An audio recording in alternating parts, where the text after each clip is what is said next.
আসসালামু আলাইকুম। চলো আজকে তোমাদের সাথে আমার একটা ফেভারিট স্যুপের রেসিপি শেয়ার করি। আর সেটা হলো এগ স্যুপ। এটা বানানো যেমন সহজ তেমনই খাইতে মজা।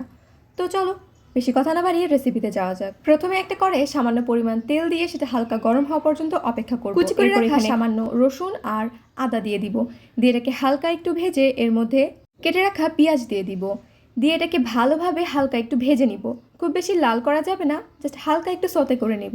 এরপরে এখানে টমেটো সস দিতে হবে। আর তোমরা চাইলে এখানে ডিরেক্ট টমেটো ইউজ করতে পারো, সমস্যা নাই। তো কিছুটা পরিমাণ সস দিয়ে আমরা এটাকে আবারও ভালোভাবে নাড়াচাড়া করে নিব। আর এরপরে এখানে দিব গোলমরিচ গুঁড়া।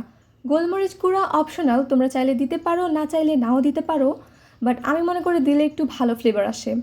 তো এটাকে দিয়ে ভালোভাবে আবারও নাড়াচাড়া করে এখানে পরিমাণ মতো পানি দিয়ে দিব। তোমরা তোমাদের কোয়ান্টিটি অনুযায়ী পানি দিয়ে নিবা যে তোমরা কতটুকু বানাতে চাও। তারপর এটাকে সামান্য বয়েল করে এর মধ্যে দিতে হবে পরিমাণ মতো লবণ। দিয়ে এটাকে আরও ভালো মতো বয়েল করে নিতে হবে।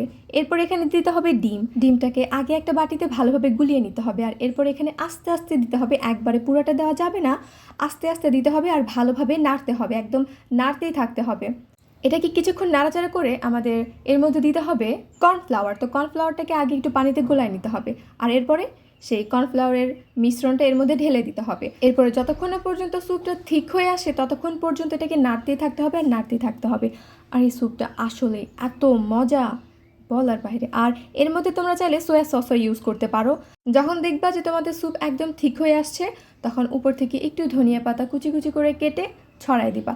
তোমরা চাইলে এটাকে স্কিপও করতে পারো।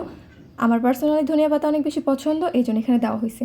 এখন এটাকে মিক্স করে আমরা নামাই নিব আর এরপর একটা বোলে সার্ভ করে নিব। তো আজকের জন্য এই পর্যন্তই। ভালো থেকো, সুস্থ থেকো। আর তোমাদের যদি এই ভিডিওটা ভালো লাগে please do like, comment, share and subscribe. আর তোমাদের সাথে দেখা হবে আবারও অন্য কোনো রেসিপির ভিডিওতে। আল্লাহ হাফেজ।